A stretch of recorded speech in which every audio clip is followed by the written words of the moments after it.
Hey friends, I'm back doing another deck review today, and I'm going to do the Magical Mermaids and Dolphins by Doreen Virtue today.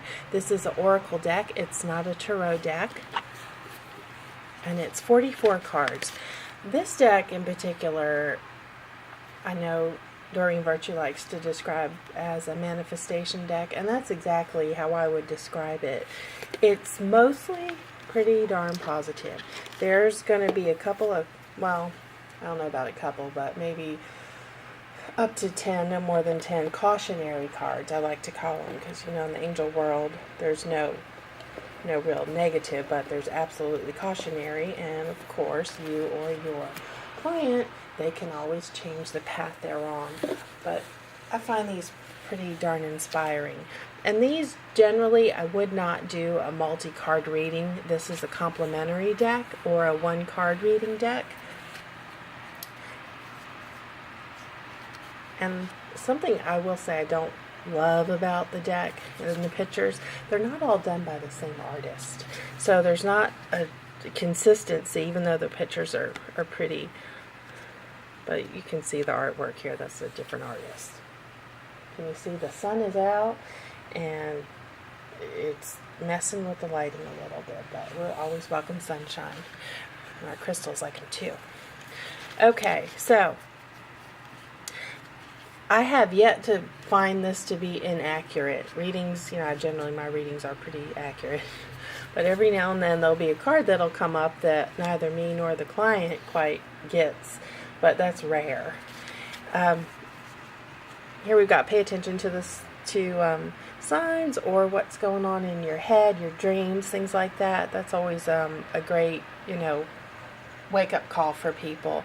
Because even those of us who are intuitive and we live in a world of self-awareness, we sometimes can lose sight of the signs. I remember, oh gosh, was it last summer? I had 2 days in a row where pennies were literally dropping at my feet. I'd go up steps, and one was, I don't know where it came from, but it fell at my feet, and it happened again that day, and then I found one right when I walked inside my door. I don't know how that got there, but I know the angels were trying to tell me something. Time to move on. Not always a happy card, but sometimes it is just time to let go. Friendship, some of us aren't taking the time to spend with the people who we drew into our life to bring us good experiences. This is great for someone wondering if they need to be working for themselves instead of working for someone else. Self-forgiveness. This is a great card of healing. Watching those thoughts, staying optimistic, really important. You're being helped. This is a beautiful message. Worthiness, again, for people struggling with self-esteem or feeling like they don't deserve the good that they're wanting in their life. Great card. Now look here, you can see difference in artwork. These are clearly two different artists. Beautiful cards, but different artists. Watching your thoughts, again, another message. What we think about, we bring about. Life change brings blessings. People that fear change, there's no growth if there's no change, right? So we want to be real happy when we see this card and help our client understand the blessing of a change. Safety, beautiful card. Protection. A new dawn. This comes up a lot. I love it. That you're a healer. Again, look, different artwork. Both beautiful, but it's different artists. And I say that because sometimes it can be a little jarring if you're using the imagery and the cards to guide your reading. Morning affirmations. I see this come up a lot. Let's get our day started right, What are we trying to bring into our life? We're not trying to think we feel fat this morning or we have so much to do today and we're dreading it. No, we want to think about the good that we're bringing into our lives and we want to bring in and all the blessings we have. We have a roof over our head. We have food to eat. We have people to love. We have people that love us. We had a good night's sleep. Maybe we didn't, but guess what? Today's a new day to have a good night's sleep when you go to bed tonight. Tranquility. Look at that pretty green tail sticking out. Treasure chest. This is a great card. I see it come up a lot. When people stop believing, guess what? The treasure stops coming. Exploring options. Don't get your heart set on one little thing, because you know what? There may be something better out there. Making a decision, wishy-washy. That doesn't help anything. Indecisive goals means indecisive results. Contemplation time. I always think this is great for guiding yourself or your client, that they need to meditate. And a lot of people struggle with that, but you know what? You should know how to give them the tools to meditate. There's so many different ways. I use 4 or 5, and I do it twice a day. And guess what? I feel great every day. I feel happy, and abundance goes with me wherever I go. Here's an answer card. Yes. Dream big. You've got clients that are dreaming too small. Are you dreaming too small? This dream big lets you know, don't put any boundaries. Don't put boundaries on your happiness. You're supposed to be happy, joyful, and abundant. Music. I'm not a big music person, but I think everybody else is. And it can change your mindset. If they're listening to, some of that metal music, guess what? That's not good for manifesting. That doesn't bring you a joyous heart. But also, do you want to use that as a way to cleanse your energy? I like to use, let me demonstrate right now, a tuning fork. That clears energy.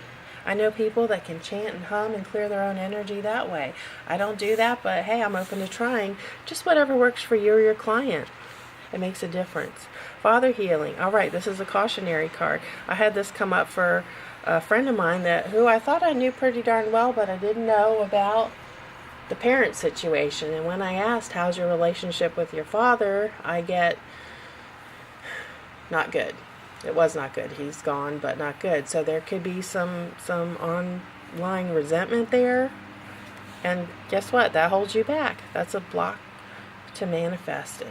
And then here, right behind it, the mother healing. I didn't set it up this way, but hey, I guess the cards knew I was going to do a video. Same issue. Here's a card, believe. Beautiful picture. Believe. Just keep believing and have faith. Because guess what? The angels are right there wanting to help. You got to ask them, and look at the signs that are coming. Remember those pennies at my feet? Those were signs. And guess what? Something came. Divine magic. Listen to me, saying the wrong word. Again, this is what's on the cover of these cards. It's pretty. Mermaid and a fairy. That's a double whammy. There's the client, and there's the divine coming right in, bringing just what you want. All the joy and abundance that's going to fill you with happiness, peace, health, and wealth. Expect miracles. Soulmate relationship. This isn't always romantic, but oftentimes it is. But just finding that person, or even with a situation, can really be fulfilling to someone. And we don't always recognize it when it's right in front of us. Make a wish. Magical wishes. Look, we've got a unicorn there. Wait, okay, divine timing is really important. We know this as intuitives. Our clients don't always understand this. They want everything right now. But guess what? The journey matters. Because once you get there, then what? It's done, right? Empowerment. Look at this beautiful card. This is an angel-winged mermaid. Synchronicity. I get this card more than anything. And again, this is watching the signs. Things happen the way they're supposed to happen. And again, that's related to the journey. Alchemy. Look at this. Beautiful. A helpful person. Okay, we're on this earth for each other. We're not, one man is no island. You know that saying? Well, it's the truth. Who wants to be on an island without someone to talk to? You know, we all bring different things to the table, and people get drawn into our lives to bring us different and good, sometimes not so good experiences, but that gives us contrast. And guess what? You go into someone's life to bring things into their life too. Simplify your life. I use this a lot in the spring and the fall. You got too much craziness in your home, your desk, your car, your head, your body. What's going to manifest there? You know, simplify your life. I do this a lot right now with the spring cleaning. I've done some posts on my blog and on my Instagram about this because I just cannot tell you enough how important it is. All right, upside down. Positive energy. We want that all day, every day. Some people, if this comes up, they forgot that. You know, just a little nudge to get them back on track. It does make a difference. Set your sights higher. We saw a card similar to this earlier in the deck. Increase your standards and expect more. So, you know, this is like the dream big. Stop dreaming so little. Yeah, of course, try to manifest that cup of coffee. But what about that home-based business you want, or that relationship you want, that trip you want, all those experiences that are going to bring joy into your life? Set those sides higher, and also believe you deserve them. Rest. How many people don't sleep enough? I do, but I don't know anyone else that does. I've designed my life to make sure I get enough rest. You need to, you know, shift your life around a little bit to make this a priority, because nothing good comes from a tired body and a tired mind. Here, let yourself receive. Again, this is believing you deserve what it is you desire. And once you let your angels around you envelop you in their love and their guidance, and you start feeling relaxed, all that goodness is going to flow in. Again, accept heaven's help. And that's not your angels there. You know, we don't pray to the angels, we pray to the heavens. The angels will help, of course, but yeah, ask for help. That's the only way you're going to get it. And believe you deserve to receive it. Oh, here, playtime. Now, this is similar to the friendship card. Look how beautiful that is. Look how beautiful. Just love it. We need to have fun, all work and no play, you know. There's a saying for a reason. Just love it. Okay, so you see how this is a manifestation deck. There was very little cautionary tales in here, or cards, but I call them little tales because all these cards to me tell a story when you put it together with a tarot reading. Yeah, so this is absolutely one of my favorite decks. When I'm guided to pull from this deck, I get really excited because I know there's generally going to be some very inspiring words of manifestation that are precisely what's holding back my client, or if I'm doing a reading for myself, what might be holding me back. So, big fan of this one. Highly recommend, because you'll get a lot of use out of it. If I can get it back in the box here. Okay, and I'll be back with another deck review soon. I just bought 3 more. I've got 14 decks, and this is my second review, so I'm going to keep them coming. All right? Wish you all a beautiful day.